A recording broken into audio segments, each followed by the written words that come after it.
But tonight the mood's a little bit more offbeat as the kids are preparing to strut their stuff for friends and family. But it's tourists who city leaders hope will soon drop anchor here, and a few economy-stimulating dollars to boot. This is one of the biggest auctions around, which is why it draws crowds like it does. 5 men are behind bars tonight following what's considered a major drug bust in Worcester County. Good evening, I'm Jennifer Watson. Coming up in the news this evening, Hurricane Andrew bears down on the Gulf Coast. We'll have an update, plus new developments in the Shockley murder investigation in Salisbury. But our big story tonight is a scathing letter we've obtained, written to the County Council by Chief Circuit Judge Alfred Truitt. Truitt takes the County Council and President Henry Parker to task for that new $4.5 million county courts building, which sits vacant tonight. It was supposed to be completed in November of last year, but problems came up and it wasn't. Then it was January of this year, more problems, still empty as it is tonight. The judge's letter addresses what he calls out-of-sight heating bills, telephone needs unmet, a lack of furniture, and between $20,000 and $50,000 to make corrections to the courtrooms and holding cells. Truitt, speaking as a taxpayer, says he wants to know who's going to pay for it. We built the building according to the plan and specifications we had. Judges say they're not happy with it. I can't, more than that, I don't know what else I could say. They've expressed their displeasure. We've tried to please them, and we are where we are today. Truitt called the construction a debacle, saying judges were absolutely ignored and had no input into the design. He says what they have now is a building, which on the day it's occupied will be totally obsolete. He offers Henry Parker another chance to talk about things. So did we, and he turned us down because of prior commitments. A clerk has been charged with embezzling $700 from the Delaware Division of Motor Vehicles. State police say 24-year-old Allison Fonseca of Dover was charged with theft after an internal audit revealed discrepancies in the money she collected. The search is on for 2 men who police believe tried to rape a Maryland woman. Dover police say the woman claimed she was walking along South State Street early Saturday when 2 men forced her into a car and attacked her. She says she was able to get away without being raped, but police are still looking for the 2 men. Salisbury police are a little closer tonight to solving last Thursday's stabbing death of a 60-year-old man. Earlier today, we talked to Captain Harrington, who's handling the case for the Salisbury Police Department. He says the best lead they have into the murder of William Shockley is a man who caught an employee at the Super Soda on Route 50 where Shockley worked. The man gave information to the employee, which police say could be very important. There is a person who we're trying to reach. This person made a phone call to the Super Soda Center where the victim, Mr. Shockley, was also employed. He spoke with another employee at the Super Soda and provided him with certain information that we would deem important to this case, and we would really like to speak with that man. Harrington says if the information is true, it will be key to solving the case. 5 men are behind bars tonight following what's considered a major drug bust in Worcester County. Last night around 7 o'clock, uniformed state troopers from Berlin and Salisbury pulled over these 2 cars. After the passengers agreed to a search, the troopers uncovered a kilo of crack cocaine and 2.4 grams of marijuana. State police say they know the drugs were probably being run to Norfolk or Greensboro, North Carolina. A large increase in amount of drug activity movements on 13 as the emphasis is placed on Interstate 95 to move over to Route 13. And our uniformed people, that's what they are looking for now. All 5 men are being held on $250,000 bond each in the Worcester County Detention Center. And down in Louisiana, gale force winds are slapping the tip of the southeastern state as officials are ordering more evacuations. Nearly 2 million people in Louisiana and Mississippi have been urged or ordered to get out of Andrew's way.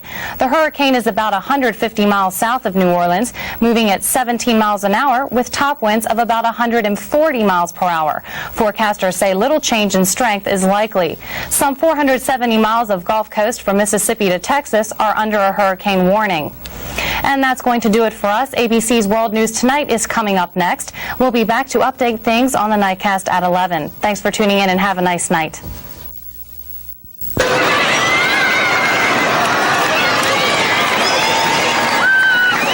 On the last Wednesday in July in Chincoteague, it's the ponies who are head and shoulders above the rest. For the past 67 years, the wild ponies of Virginia's Assateague Island have made the swim to Chincoteague Island. Chincoteague gets flooded with visitors as well as ponies. Well, we got people hanging from the trees now. Look at them up in here. They hang like light bulbs on a Christmas tree. I don't know how it can get any bigger unless they start parachuting in on us.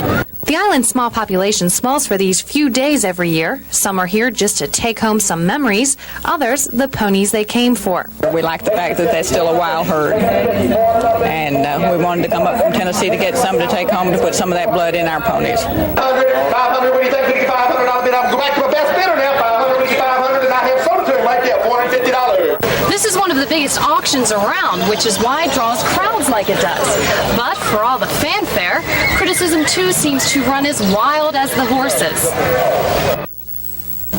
The Humane Society is not one of the event's bigger fans. We don't target this or any other event. We go to events where we feel animals are being exploited or inhumane treatment is being carried out. It's our concern to protect animals. That's what we're here for. But those in charge are now using a kinder, gentler way of handling the ponies, which is helping to keep everyone happier. As far as we're concerned, we want to make sure the animals are handled humanely within the law, the protection laws. And, quite frankly, we found a lot of improvements being made over the years. And as long as we're making positive progress, that's what the direction we want to take. 87 ponies went home with new owners today, raising over $36,000 for the local volunteer fire department. The auction wound up another successful year for the pony swim, but as anyone that was there can tell you, it's a lot more than money that buys these memories. Jennifer Watson, Newswatch 47, Chincoteague. What better way is there to stimulate business than to draw tourists?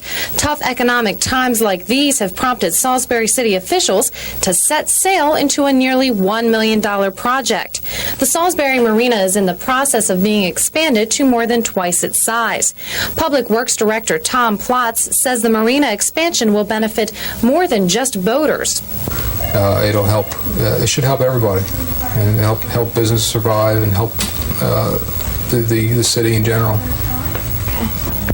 Plotz admits there have been complaints about the expansion from people who think that kind of money would be better spent elsewhere. Critics also say that since the marina's in a low-income section of town, it's not exactly the kind of place tourists will flock to. I've had people come here to stay for a week, have young children, there's nothing for them to do, so they go back early. So, it costs because we don't have a better facility. The city views this as an opportunity, not an obstacle. We will take an area that was blighted, run down, and really not a good part of Salisbury, and turning it into a good place to live and do business, come to visit. It'll help the people that live there in the neighborhood to get rid of the blight and the part that was dragging the good homes down. It'll help. It should help everybody. The marina will be ready in time for the 1993 boating season, but it's tourists who city leaders hope will soon drop anchor here, and a few economy-stimulating dollars to boot. Jennifer Watson, Newswatch 47, Salisbury. This may look like your typical day in school, but it's really more like a summer camp. The kids here are participating in a summer enrichment program at the Salisbury University. Besides studying basic academics, the kids get a chance to learn more than just textbook facts. This group here is in the middle of their advertising class. School setting, you have to follow a certain curriculum, and this one is kind of wide open. The children in the program live at the university for 2 weeks, even staying in the college dormitories, something definitely different for most kids their age. Kids in the program aren't in it because they're slow, it's because school officials consider them high risk.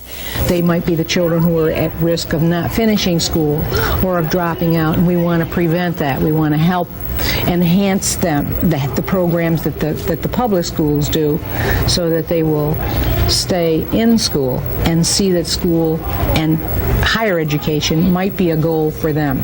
The kids' day is not over when classes end at 3:30. Their evenings are full of workshops and lectures and local field trips. But tonight the mood's a little bit more offbeat as the kids are preparing to strut their stuff for friends and family.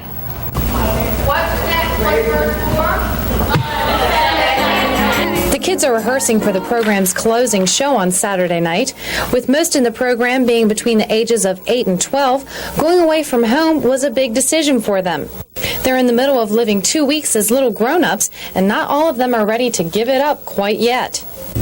We live in our dorms and everything here, and the classes are pretty much funner than the class we have. It's really easy. It's better than regular school because you don't have to worry getting on a hot, sweaty bus and wrinkling your clothes and everything. And you get a lot of exercise because we're not allowed to use the elevator, so we have to travel up flights of stairs, and we get to walk across campus and play in the sprinklers. And you can talk really if you want to. Well, you can't really any time, but sometimes you can. And the teachers are nicer than they are at my other school. And the kids will be putting on their grand finale this Saturday at 8 p.m.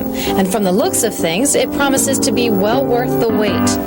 Jennifer Watson, Newswatch 47, Salisbury.